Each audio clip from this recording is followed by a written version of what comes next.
YouTube. How we doing, family? It's your boy, Yo. And this is another episode of Yo Hoops. We go through every NBA game every day. Today's Thursday, March 27th, and we have an 8-game NBA card. I'm going to walk you through every game, let you know which sides I like, and stick around because I'll let you know my highlighted play of the day. I do this every day for free, so please leave a like, subscribe to the channel, and let me know your favorite game in the comment section below. I have a 3-pack as well. It's MLB opening day. Without further ado, let me get into today's recap. Recapping yesterday, we dropped our highlighted play of the day. We took the Indiana Pacers on the money line against the Los Angeles Lakers. I couldn't even be mad at that one. LeBron James made a buzzer beater tip to win the game 120 to 119. The line was Pacers plus 1.5, so they covered from an ATS perspective. They were also significantly down during the game, so we saw plus 10.5, plus 12.5. At halftime, the line was even plus 8. It was an easy game to play live, knowing the Pacers would give themselves a chance to win it down the stretch, but we do officially drop the play. Let's get back in that win column today, guys. And without further ado, let me get into today's games. In our first matchup of the evening, we have the Dallas Mavericks in Orlando taking on the Orlando Magic. Magic are laying 7 points, and the total is 218.5. These are two teams that I put in the same category. They have potential to be great, but the injury bug funked up their seasons. This game is important for both sides, but the Mavericks realistically need it more. The Magic currently sit in the 8th spot in the East, but they are 3 games ahead of the Bulls in the 9th spot. The Mavs are in must-win territory. They currently sit in 11th in the West, tied with the same record as the Phoenix Suns in the 10th spot. I expect the Mavericks to come into this one hungry for a win, and at the end of the day, I don't trust Orlando laying extended numbers anyways. Anthony Davis is questionable for this one. He may go, and at worst, I see this as a 5-point Magic win. Let's start the card strong, guys. We're taking the Mavericks plus the 7 as our highlighted selection of today. Let's move.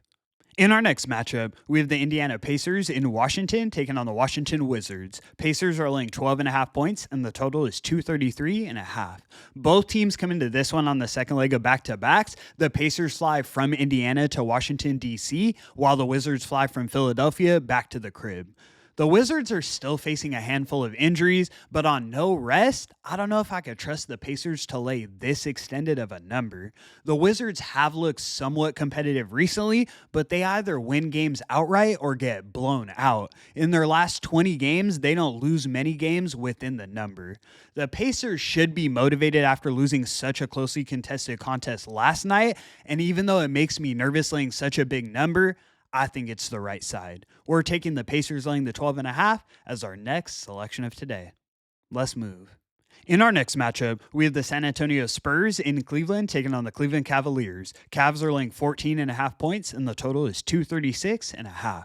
The best team in the league against the spread, head-to-head with one of the absolute worst. There's no way I'm looking in the Spurs' direction. Evan Mobley is ruled out, but the Cavs are such a deep team, and the Spurs are, of course, without Victor Wembanyama, so Mobley being out shouldn't weigh on them too much.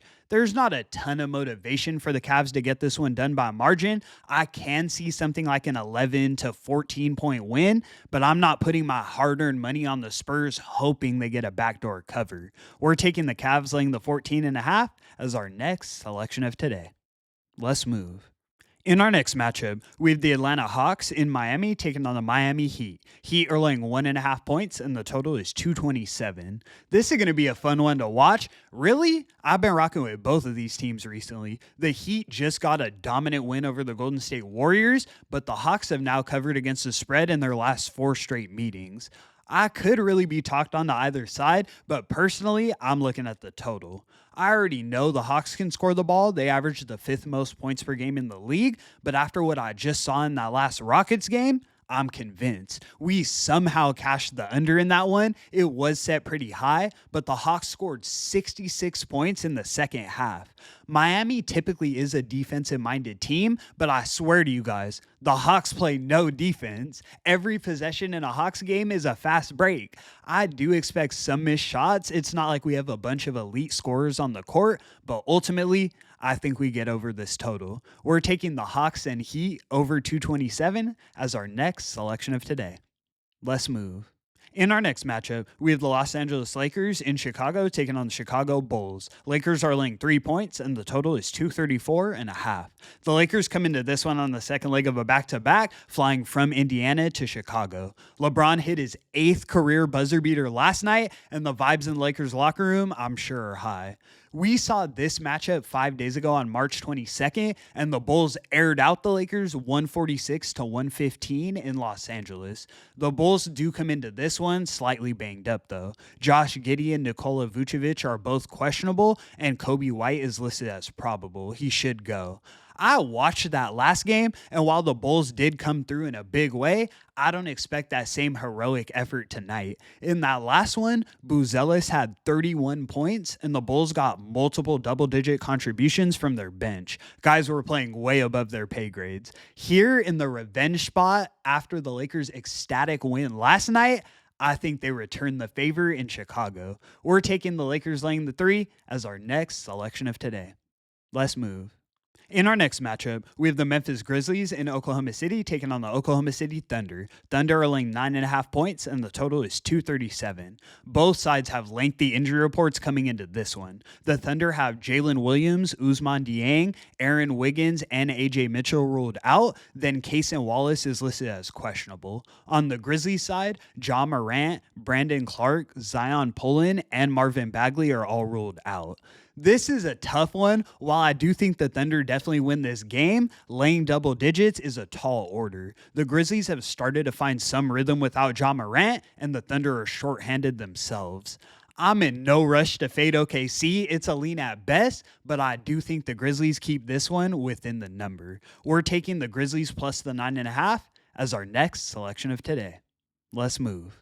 In our next matchup, we have the Houston Rockets in Utah taking on the Utah Jazz. Rockets are laying 13 points, and the total is 227.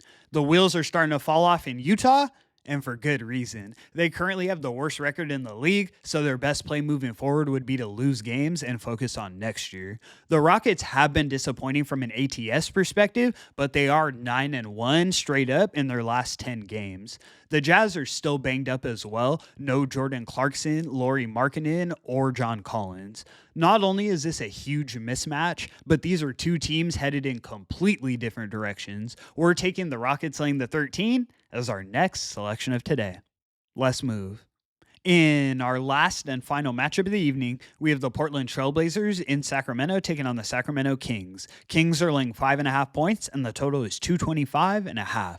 Two things come to mind when I look at this one. The Kings have stayed letting me down when I lay more than a bucket, and I just took the Blazers plus 6.5 against the Celtics. If I think the Blazers can compete with Boston, they damn sure can compete with the Kings. The Kings are just 11, 15, and 3 against the spread as home favorites on the season. You're losing money backing them in this situation. That being said, I do have to keep the playoff implications in mind. The Blazers are 3 games out from the play-in. While it is possible they make a play-in appearance, at this point, it's unlikely. The Kings currently sit in the 9th spot in the West, having the same amount of wins as the Suns and the Mavs behind them. To stay competitive in the play-in race, the Kings need to win this game. I'm in no rush to lay an extended number with Sacramento, but I do think it's the right play here. We're taking the Kings laying the 5.5 as our last and final selection of the evening.